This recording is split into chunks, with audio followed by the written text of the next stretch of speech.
Good morning, good afternoon, good evening, wherever you are in the world. My name is Jade, and this is How to App on iOS. And today, it is once again that time for, the rant. The Rant!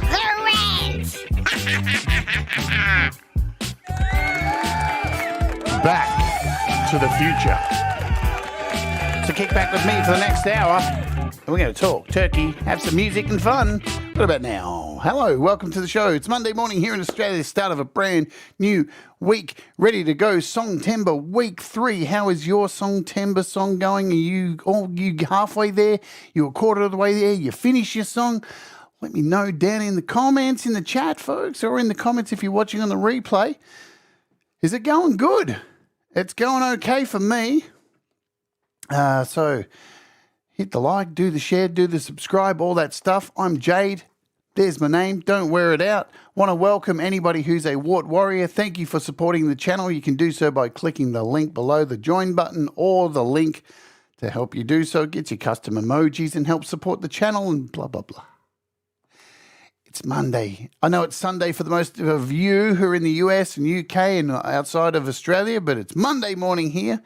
And I'm excited. Let's say hello to people who are here in the chat, and we're going to get ranting. We're going to play a little bit of music as well. Then we're going to finish off with a featured artist and then dump you over to Pete Johns for your music live. Hello, Pookie. Hello, Brad Example. Hello, FPC, Thomas Christ, Rookie. What is going on? Are you okay, Rookie? Oh, I'm a poet and I didn't know it. Boom. Joe Glenn. What's going on, Joe? Thank you. I'll send you a message soon. Chris Lane Sr., the man with the fan with the master plan, who seems to have taken over Dom's channel. Does that guy work anymore, Chris? What is going on over there? Hey, Alex, thank you very much for the super... Is it a sticker? Super chat, thank you. Thank you, you rock. Greg O'Sullivan, what's going on, my friend? Good to see you. Is everybody pumped up? Thanks, Thomas. Oh, my God, Brad is skull Thank you, Brad, for skull me. And is it only Brad? It's all Brad. The skull thanks, Brad. Look at them all. Jesus Christ, you are out of control. He loves those skulls. What can you say? Where am I? Let's scroll up, see if I've missed anyone. Kim Hudson gives blanket hellos while she's stuffing her face. Continuously stuffing her face. That is Kim Hudson. We're going to start calling her Kim Hudson stuffing your facing. What am I talking about? I'm excited. This is a cool topic to talk about. Hi, E-Urban. Don't hide your Android device. Be loud and proud of your devices. Remember, your devices don't define you, but as long as they make you happy, you go for it and you enjoy them to the most. There is no deviceism here. You enjoy what you enjoy. You know, deviceism doesn't even make sense. Jenny Jolivet is here as well. Hello, Jenny. Cold Acre, what's going on? All right, this is a topic today. Is very, very near and dear to my heart, and I am interested in, yeah, exactly, device shaming. I don't do that shit, man. I'll tell you, one of the worst things people can do on the internet is sit there on Facebook and somebody writes, I just got the brand new Android. And then you see that while you're doing this, and you see that comment and go, I'm going to let that person know I don't like Android. If your life is so up that you have to tell somebody when they post something that they like that you don't like it, you are a idiot. All right? There you go. Let people enjoy their things. Your toy's not better than other toys. Because we're going to be talking about toys today. The toys that shaped who we are. And would they have changed us if things were different? Yeah? Did I say hi to Cold Acre? I can't remember. See, my memory's like a goldfish. Yes, that's because of the technology that we have today. Hi, Hugh Caldwell. Frogs and fleshlights. If you get excited, folks, if you're having a good time, remember to put a frog and a torch in the chat to let me know that the show's going off like a frog in a fleshlight. It's a weird meme, but it's taken off. I saw it even over on Pete's channel. Even Joe sent me a message yesterday on Messenger full of frogs and fleshlights. There they go. Look at all the frogs and fleshlights. Hey, thanks, Alex. Did you give us another one? Hey, you. Thanks for the super sticker. All right. A frog and a fleshlight. Well, you make up your mind, E-Urban. Okay? I'll leave it to you. And just put it down to my bad Aussie accent. There you go. A frog and a fleshlight. Look, you're all... I swear to God, you're such a bunch of weirdos, and that's why I love you. Okay, let's start to rant. All right? Now, there's a lot of us here who are older. I know, right? Well, a lot of us are older. And I was looking at my demographics here on the channel, and surprisingly, my demographics are coming down. I'm getting younger audiences. I don't know why that is. Maybe, I don't know.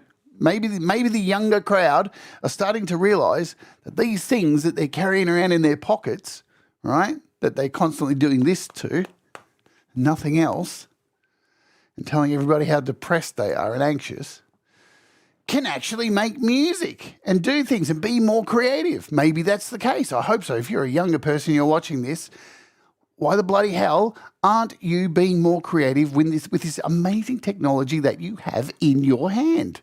It is, one of these could have put 200 men on the moon back in the day. If you believe that the moon landing happened, that's another story, isn't it? You know, do your own research, as they say, but not like Russell Brand, because he's been like filthy. Anyway, man, I'm off the rails today. What is going on? But we have this amazing technology, and it's really cool. And every day I wake up and I do pay homage to this thing, to this stuff, because, you know, exactly. What moon? Sorry. I've got to stop reading these comments. What moon? So, this stuff, it's amazing what we have, what we can do with this stuff. But when I was a kid, because we're going back to the future, or back to the past, whatever you'd like to call it, of course Russell rules for you, because he's a serial. See what I mean, Cold Acre? You want to play? I'll tell you, Russell Brand used to be cool when he was a drug addict. That's when he was cool, because he was funny, right? Now he's just a grifter who panders to psychopaths. Anyway, and he likes to women. So, as we've found out. Anyway, I'm getting off topic because I'm in a hyper mood today. Let me have some more coffee. That'll help things, yeah? All right, when I grew up, when I was younger, to make music, it was a very, very difficult thing to do. I mean, when you were a kid, you couldn't just like go into a recording studio and record music. It wasn't like that. It cost a lot of money. You know, you had to have gear. And the gear then was very, very different. Yeah? Very, very different. Hi, Jerry Gomes. Very, very different. And it wasn't until, for me, until I got like at least, and like most of us, we recorded stuff. I'm sure there's a lot of people out there who recorded stuff using an old tape recorder with a microphone plugged in. Yeah? You can admit if you did it. I did it. I used to like record game shows on an old cassette recorder. If you don't know what a cassette recorder is, I don't know what to tell you. They were fiddly, they were a pain in the ass, but they were very convenient. Yes, and every car had a cassette player in it, so you could do that. And then they got crazy. People had boom boxes. But when I was young, I used to record music with a little microphone into a tape recorder. I used to pretend I was doing game shows. I used to have guests on. I used to record the music from the radio and then sing over the top of it with a double cassette recorder. Who had a double cassette recorder? Where you could like record music from the radio, play it in one cassette, record in the other side, and have a microphone plugged in, and it sounded bodgy. It sounded like utter dog shit, right? But it didn't matter because it was the best you had. you know, and you thought it was amazing. Yeah, 2 tape recorders bouncing back and forward. I mean, I used to use 2 tape recorders to pirate video games from the old Commodore 64, because we're talking about computers as well. But technology has definitely come a long way, and computers have definitely come a long way. There's so much to the point. They used to be in a big box, and now this is a computer, you know. So my question today is, do you think if you were, take yourself back, do you think if you were a young kid, a young person, early to late teens, getting into your 20s, and you just started making music, or you were interested in making music, and you had the technology that we have today, do you think that your music would have turned out better? Do you think you'd be in a better place now making music? And do you think the style of music and how you approach music would be better? Because I've pondered this a lot, yeah? Because the first, I'm going to tell you at the end where I think I lay in this, because I've been making music for a long, long time. And as I said, I started with a tape recorder. And I was lucky enough when I was a teenager to be able to pay for a recording studio and go in and spend money on a demo tape and come out and with a reel, like a box of reels, and get that turned into a cassette and release it with the cover and everything, and have it released when I was in my early teens. And it wasn't until my late teens that I was able, let's stay around that area. I also had a Commodore 64 computer, and you could get, for a Commodore 64 computer, a keyboard, like a piano keyboard, that would overlay the computer, and you could actually play it like a piano, and it was sick. So let's hang around the computers for a minute. Let's have a look at some of the technology. So I know there's a lot of people who probably had computers back then. What was your first computer? Let's not talk about video games, because we can talk about Atari 2600s and Intellivisions. And what was the other one that had Congo Bongo? I can't remember what that's called now. Congo Bongo. ColecoVision. ColecoVision. There we go. Now I'm showing my age big time. So what was the first computer? Fat Panda Cat says mine was an Amstrad. And yes, the Amstrads were really popular as well here in Australia, and in the UK they were, especially UK and Australia. Let me do a Amstrad. I forget what the original name was, because it was an old one. It's this one, isn't it? Amstrad. Here we go. So the CPC. This will tell me which one. Anyway, so my first computer was the Commodore 64. Here it is.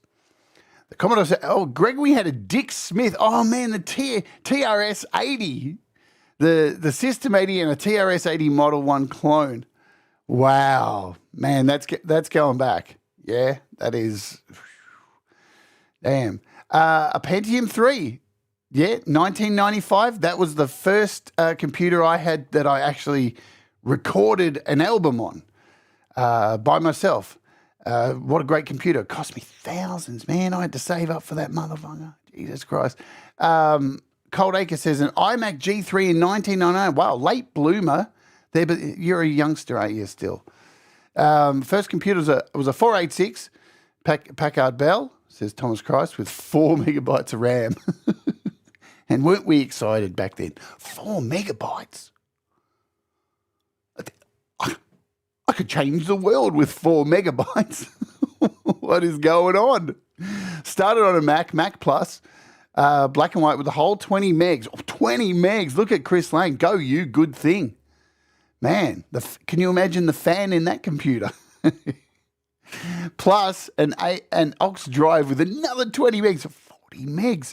Chris was large and in charge. An Amstrad by Alan Sugar. We had a Gateway C64 in 1991, but just for gaming. A Nintendo Link from the past was my first PC. There we go. So mine was this thing. No, hey, I lie. I'm sorry.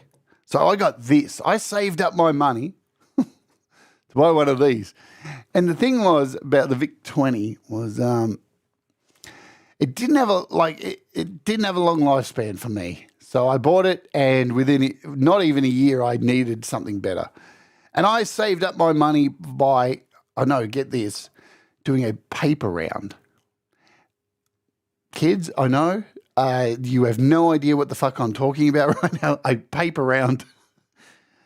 Let's start. A newspaper, right? It's this thing, you print news on it with ink, and you open it up and read it, and it delivers you the news, hopefully unbiased. And there's a thing called a news agent. They still exist.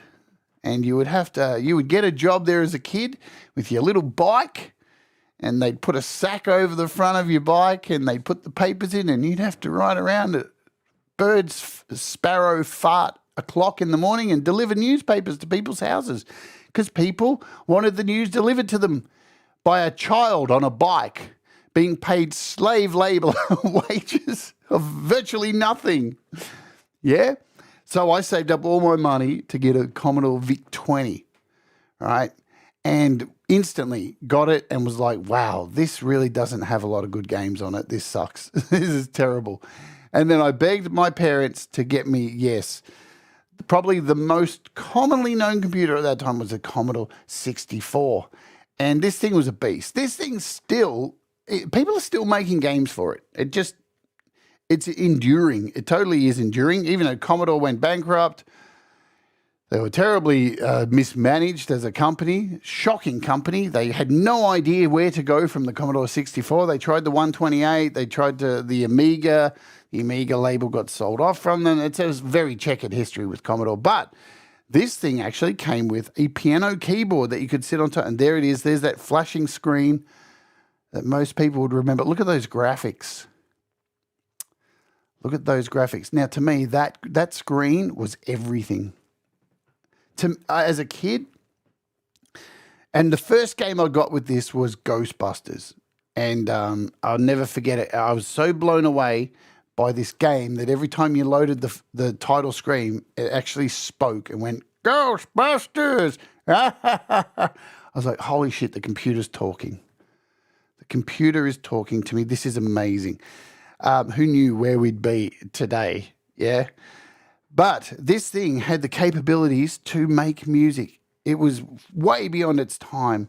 And, the software, look at the cartridges, look at this shit. This held so very little data. So the Commodore 64, it began its inception, so I think it was around 1983? January 1981. It was released, I think, and it didn't do well when it first came out. It did nothing.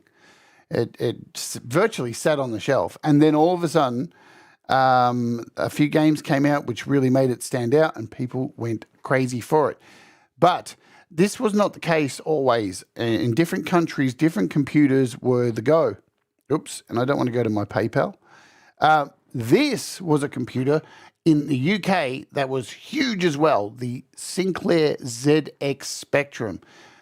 And this was the direct competitor for the longest time against Commodore, and Amstrad had their computers as well too. Here it is. There is the Amstrad CPC 464. One of my friends had one of these.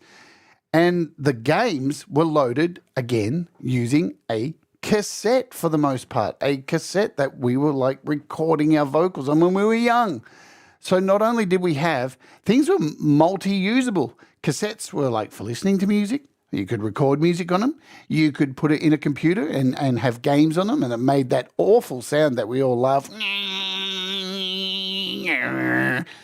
I know that sounds so well because I used to pirate games.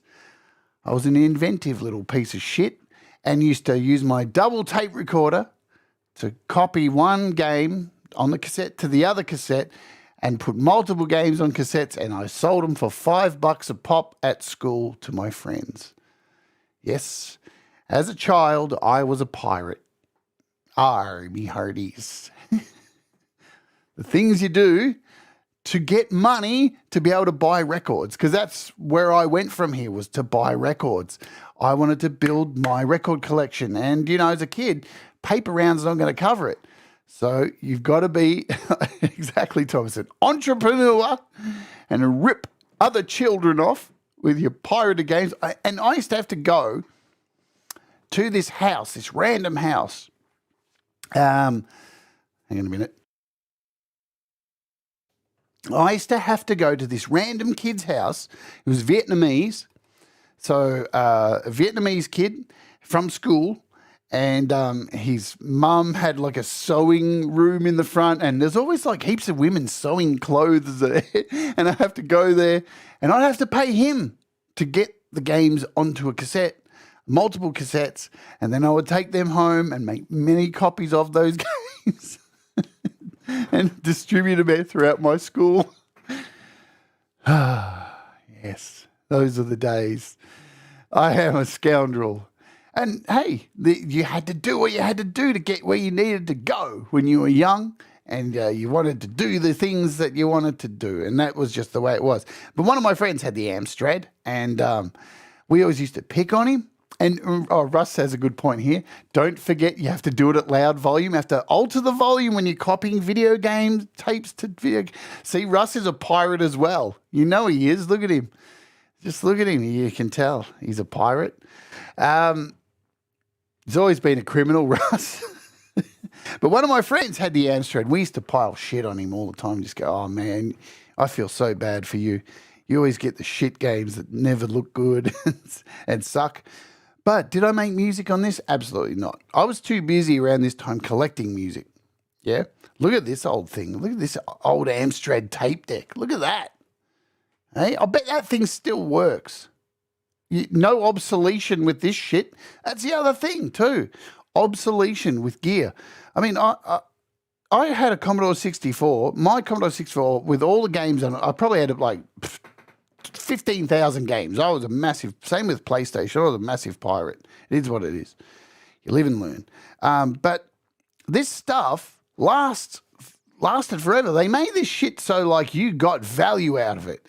These days, it don't work like that anymore, does it? It certainly doesn't work like that. The products are made with obsolescence in mind. So you're going to need a new one in a year or two. From everything. Cars, even to the things like cars all the way down to you name it. Everything has got a date to keep the product cycle rolling along and keep the consumerism going. So Amstrad computers, ZX, VIC-20s, Commodore 64s. Then we moved to things like these, the Amiga 500. Yeah, and its direct competitor, the Atari ST. And this was a very significant part for those youngsters out there who have no idea where MIDI came from. And we had a great interview this week with Gerard Beveren from Moog Music. We talked about where MIDI came from. This is where pretty much MIDI began on this computer with Cubase. And so the birth of MIDI came from this. And this thing was released in what? June 1985. That's how long MIDI has been around. Yeah? So it's been around a long time. And even now, I mean, it's only been the last few years that I've learned how to use MIDI. So there you go. All right, let's talk about this kind of stuff because I want to play a bit of music and talk about creativity. Let's get to the creative stage. Who owned one of these? Who owned something like this? The Tascam Porter Studio 244. This one was 1982. I owned this one. Actually, wasn't this? Yeah, it was this one.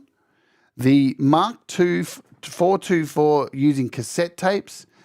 I saw some people up above who were mentioning. Let me see if I can scroll up if it's still showing for me. No, I've lost it from here. But this was the go-to to record music. Tascam were the leaders. This was the price range that people could afford. I remember my first Tascam here in Australia was about $700, and it used cassette tapes. But what's interesting about the cassette tapes was when you put them in, it played them at a different speed. And the way it recorded 2 tracks on one side and 2 tracks on the other side. And that was the trick. So if you put this in a normal tape recorder, it would sound like sludge. It wouldn't make any sense because the way it split the recording across the tape, it would halve the tape. Very interesting method of recording. But the beauty about this was you could bounce tracks. So you could basically take a 4-track and turn it into a 12-track. You could record one track here, and then bounce these 2 tracks onto this track, and then record 2 more tracks, and this track, and then bounce all 3 of these, which already has 2 here, over onto this track, and then you've got 4 tracks essentially already bounced, and then you got 3 spare still, and you would just bounce them back and forward, but you would lose quality. Yeah? But I was super stoked to get one of these. I'd already worked in recorded music in a studio, paid the money, had engineers, got reel-to-reel tapes and all that, and I already had experience, but I'd never been able to master recording at home until in 1995 I bought so it wasn't this one. I had the one before this, actually, because this was 1996. I had the one before this. It wasn't as fancy as that.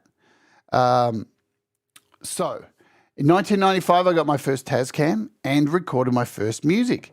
And I'm going to play you a little bit of it because I found it. I found my music. From 1995, the very first few things I recorded using my Tascam. Let's bounce over here, this Oge over here for a minute. And I dragged these across into my audio share today. So this was a demo. Believe it or not, I did a full demo. And I'm interested so this is the point of my show today, is not just to rant about old stuff, but do I think personally that if I had have had the technology now, would I still have made stuff like this? Or would I be in a completely different place?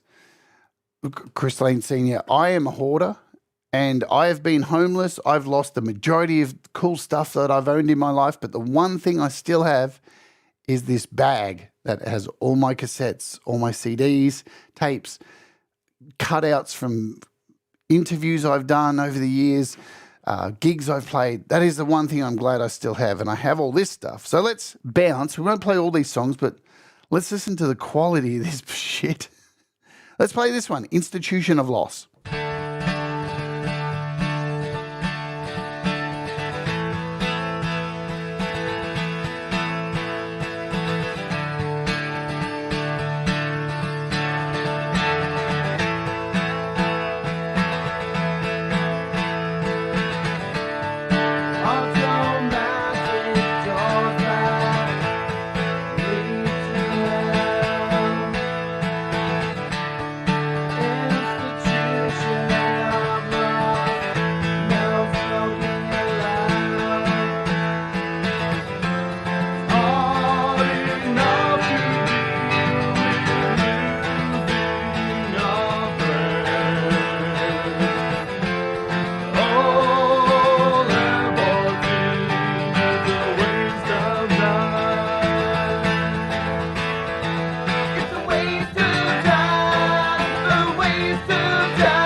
Okay, there's one. So, man, you know what's surprising? Very surprising. Opening up with modern technology, because remember, back then, I couldn't see the WAV file at all.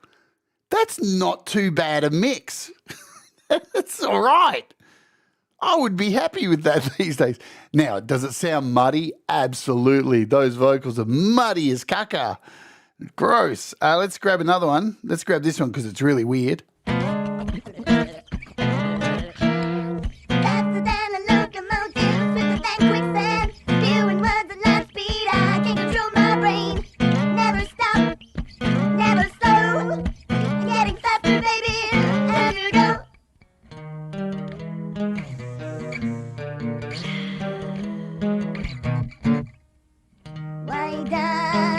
In the corner of your eye.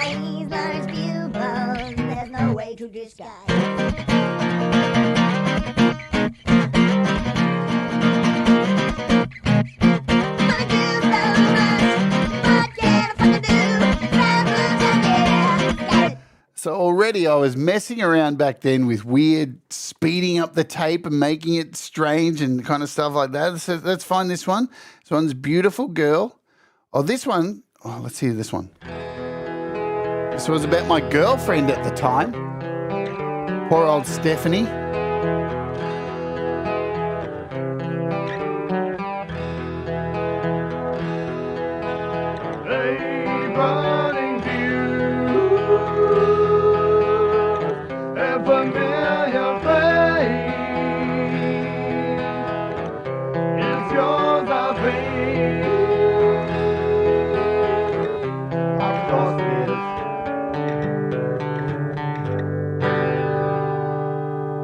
Okay, cool. Let's hear one with a bit of electric guitar in it. So again, like, look at all these WAV files. They're not bad. They're actually okay. They're probably, in modern day, the Lufs meter would probably disagree with me.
So you can already hear. Now, one of the problems with this, and you can hear the issue, is as soon as you start bouncing vocal tracks with a 4-track, they get muddy. There's nothing you can do. And these Tascam things, they didn't really have a good EQ system in there.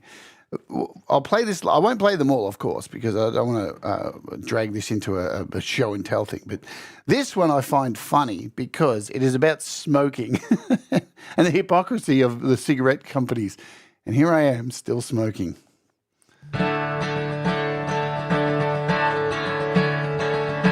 There's some really, the other thing is, there's some really good lyrics in this, I found.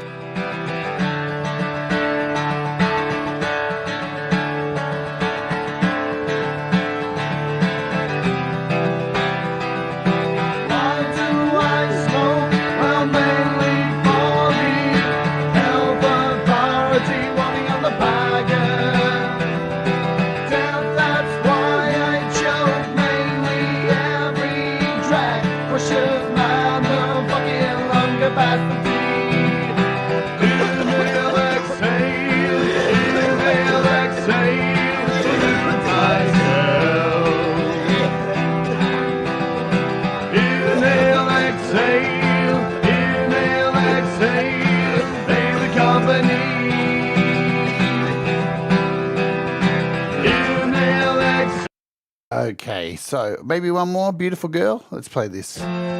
Let's go to the lyrics. So again, really muddy vocals.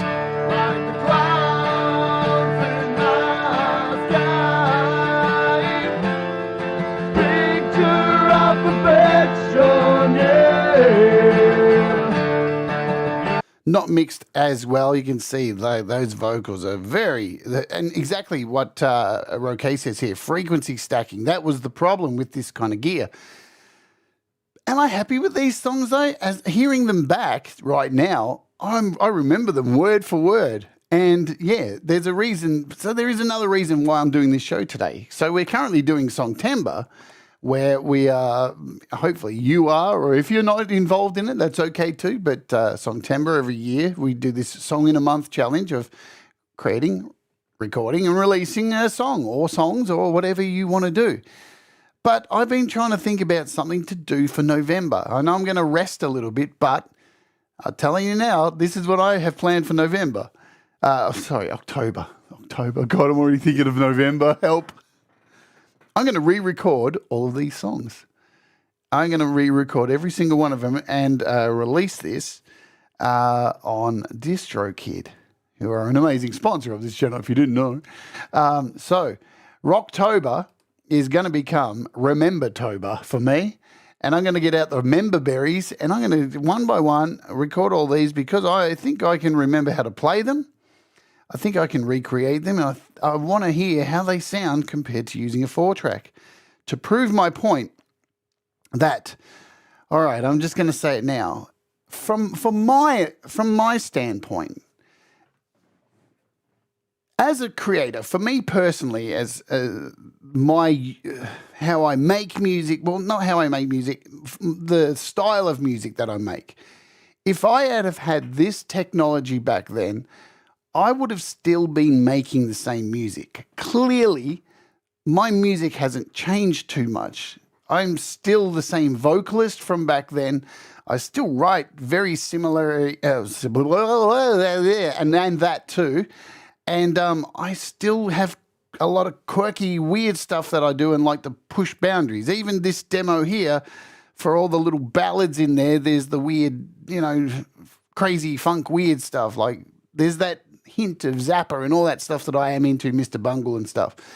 So I don't think my style would have changed. Now, would the production have been a lot better using today's technology? Absolutely. Absolutely. And I wouldn't have to remake these things because we live in a very, very lucky time at the moment.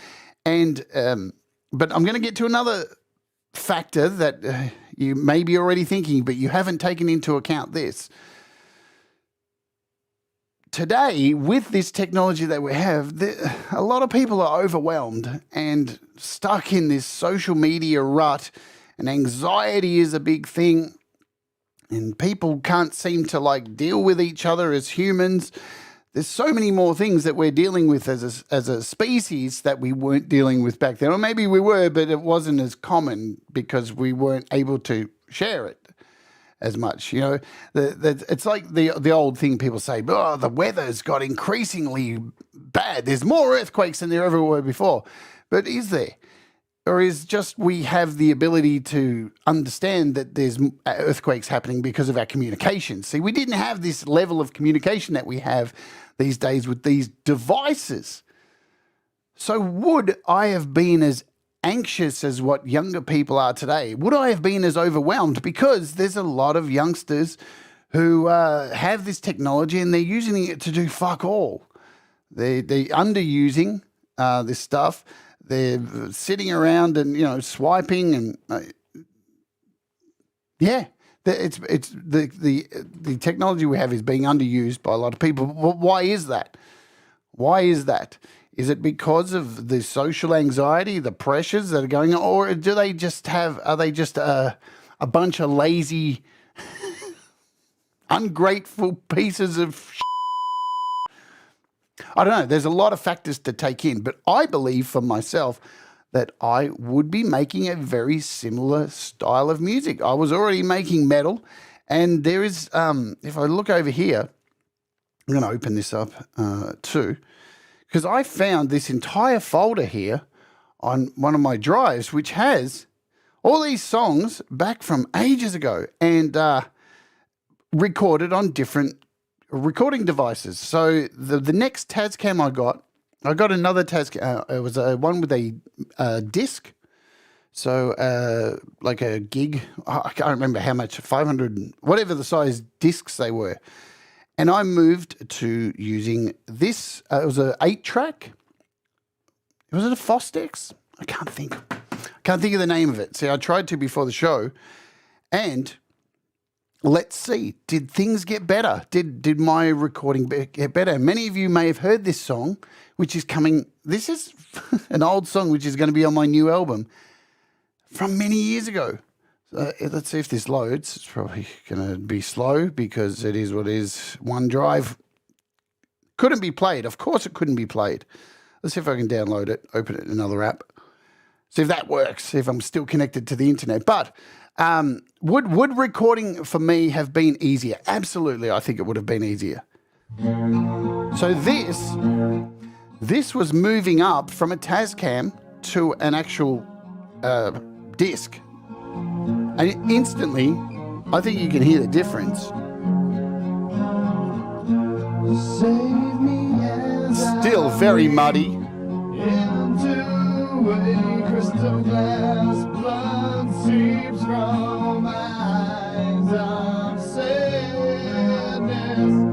Hold me once again, empty all of my pain. Love will never be.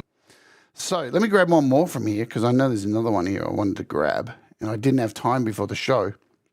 And this is the other thing too. Here's the other thing, what Fat Panda Cat has mentioned here. Too many distractions now. I can do a million other things on my phone. Other music back then, it was for me a guitar and a 4-track. No distractions. That is the other thing. Because you've got all these other distractions on these devices, like you're constantly getting notifications and stuff reminding me, hey, remember this? You've got to come and scroll over here and give a like to somebody's photo of a plate of chips. It's very important that you head over here and hit that like on that plate of chips, because you've never seen a picture of a plate of chips and a salad. It is imperative that you do it right now. And folks, if you don't have notifications put to silent on your device that you make music, then shame on you. Do it now. Never let people interrupt you while you're making music to take a photo, to comment on a fucking plate of chips. It is an idiotic thing to do. Let me find this thing. Where is it? Cafe to Zero. Oh man, I think it's called Tommy's River. Drive-by. No, it's this one, Drive-by. So again, this was once I moved up to before or after I liked the plate of chips. If you have to, Chris, go like the plate of chips.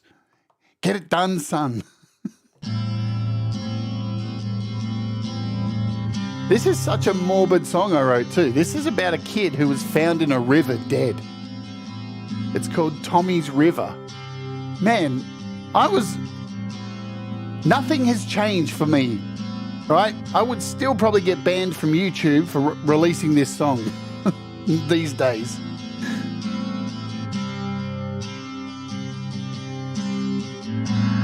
Something's wrong, haven't seen you today.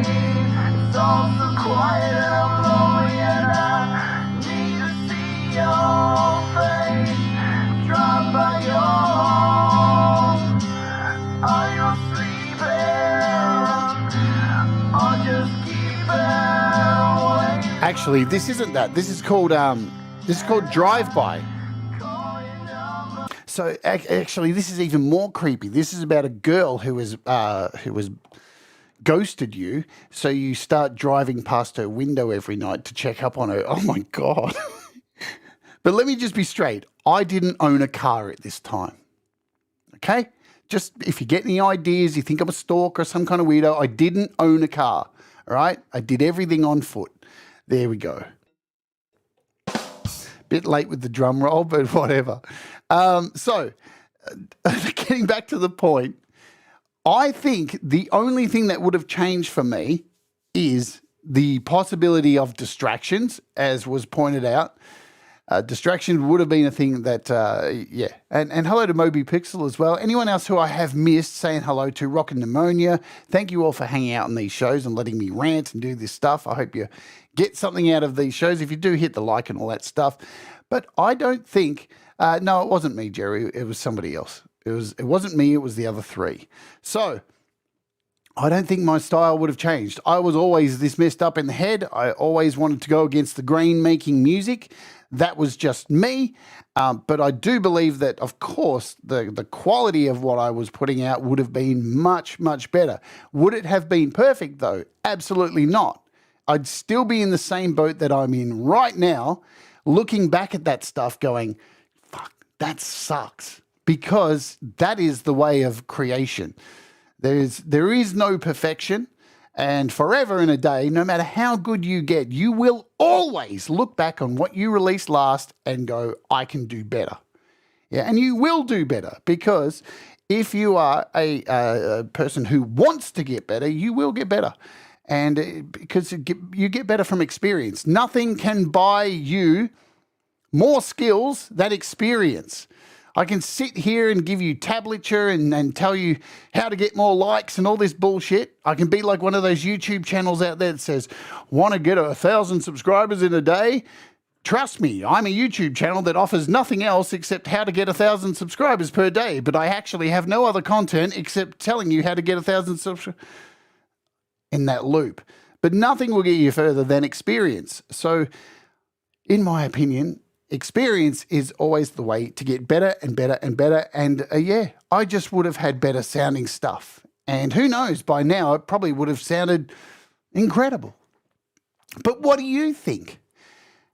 Do you think if you had that technology back then, you would be in a better place right now?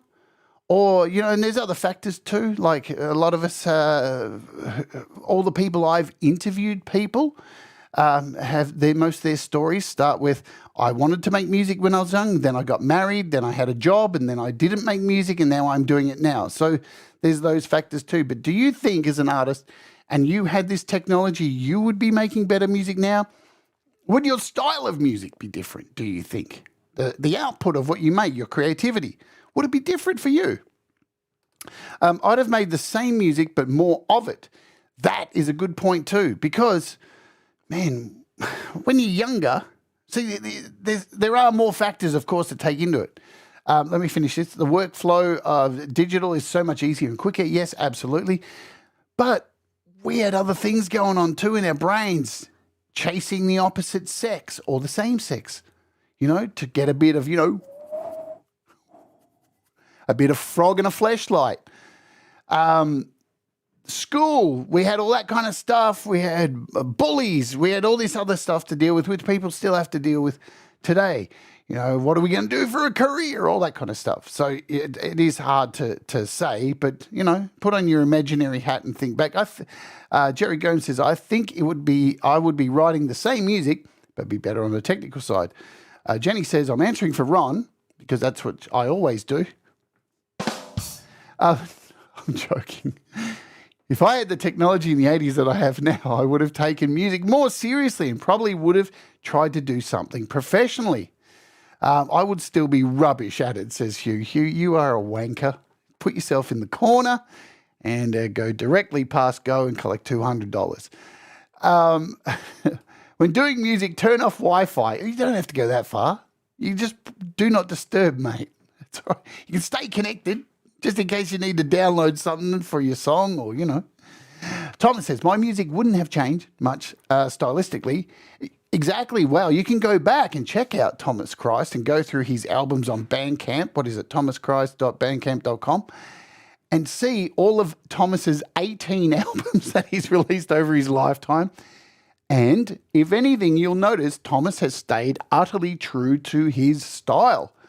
But you will notice too, Tom has got like incredibly better, so much better. Like even in the last few years that I've known Tom, his vocals got better, his productions got better. And, you know, hopefully we all get better. Thomas says it would have sucked a bit less and maybe the songs would have been shorter. Yes. Well, Chris Lane says, glad my old songs are gone. There probably wasn't but two that were absolutely trash. And I remembered and recorded one of the two last year. It's interesting to go back and listen to these things and yeah, re-release them. Why not? Maybe that's what we should do. Have a month. There's no months in the year that start with R, is there? Re-release November. Where you go, but that would be a fascinating thing to do. See if people can go back and find their old songs and re-release them. I'm totally impressed that you have all these in your catalogue. Yuck, I've got plenty of bad songs I could play for you. For every good song, there's a million bad songs, let me tell you that. Let's scroll back down to the bottom. Perhaps would have improved my skills quicker because of being able to get that instant feedback. Doubt my style would have changed. See, that's another factor too. Old Tober. All right, that's what I'm doing. You don't have to do it. I'm going to do Old Tober this year. Old Tober, because I'm old.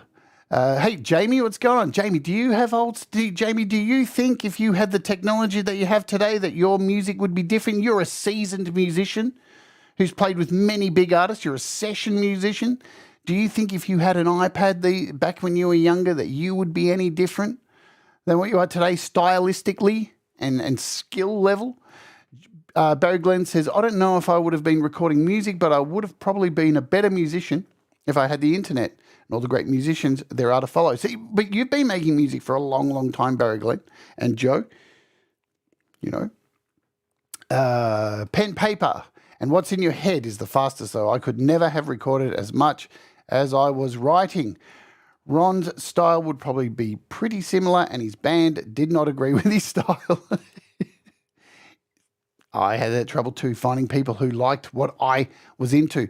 Moby says, MIDI drums and bass in GarageBand were a game changer for me. I would have liked to have that as a kid. Yeah, to just drag and move this stuff around. Oh, it would have been a dream.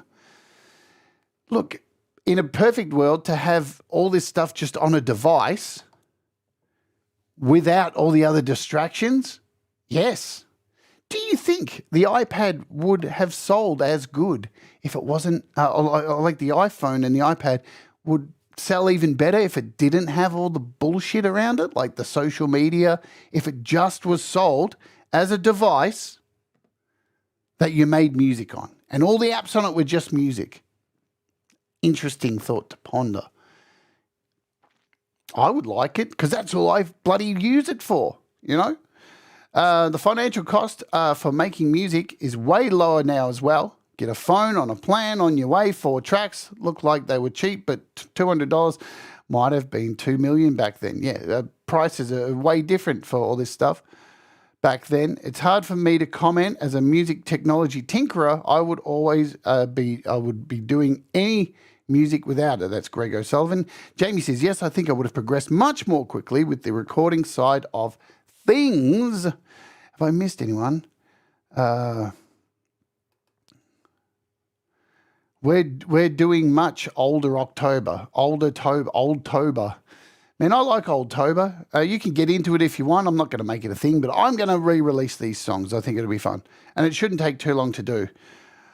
All right, we are at the end of the show, man. I've ranted long enough. I'm out of breath. Thanks for hanging out and listening to this absolute nonsense, this theoretical world of make-believe.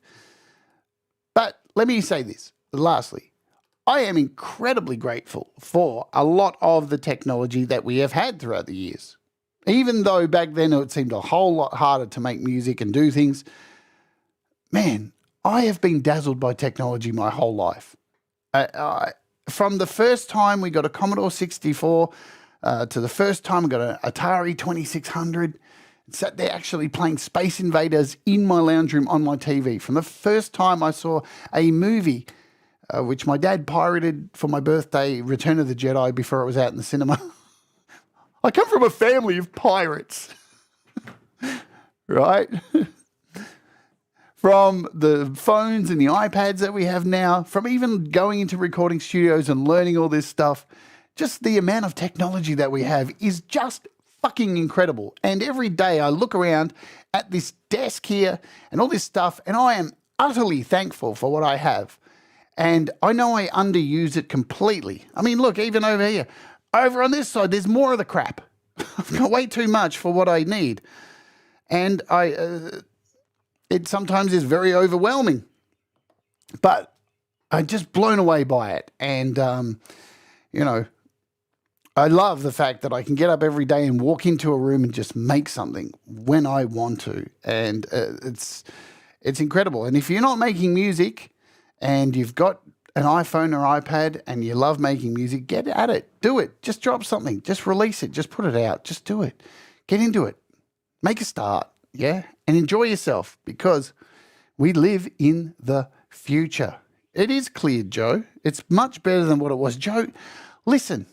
It's much better than what it was, all right? It has necessary things, remote controls, gaffer tape, my little box of picks, perfume,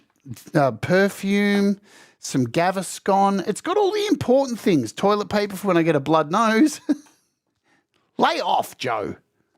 Anyway, we're going to jump over today's featured artist, which is the Lily Pillies. Thank you again for being here. You know, do the like, all that stuff. It does help the channel. If you're watching on a replay all right here, right now, the Lily Pillies just dropped a brand new song, and well, not new song, but new video clip for their new album. And we're going to go and play that. The links are pinned to the top of the chat. If you want to go check them out, go support all the people who make music across all this great music scene, because it's incredible.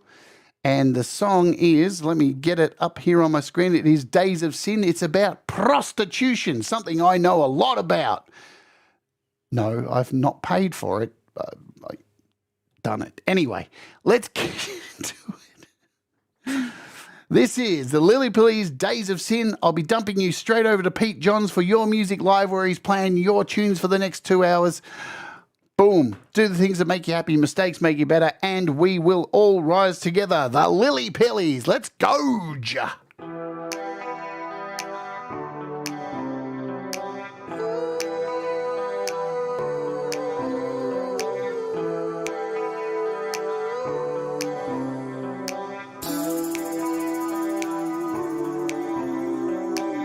She makes that money, $1,000 all in one night, on a daily journey to the places men do what they like.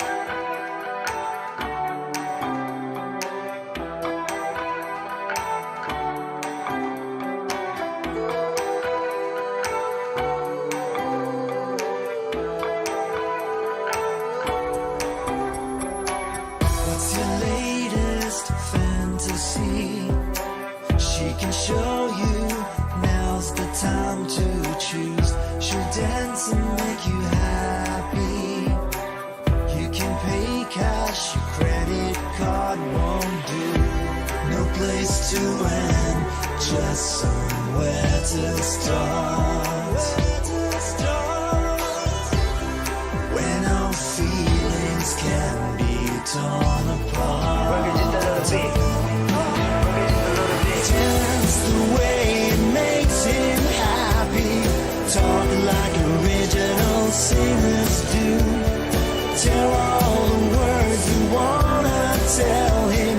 The choice is yours to walk from days of sin.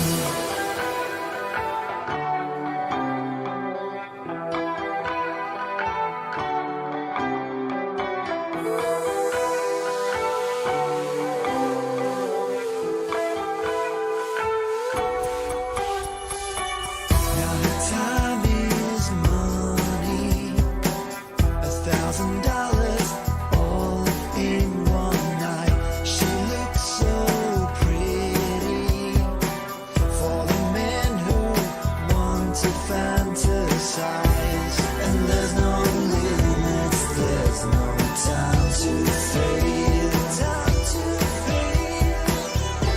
She knows that one day love won't be for sale. Dance the way it makes him happy. Talk like original sinners do. Tell all the words you wanna tell him. The choice is yours to walk from days of sin.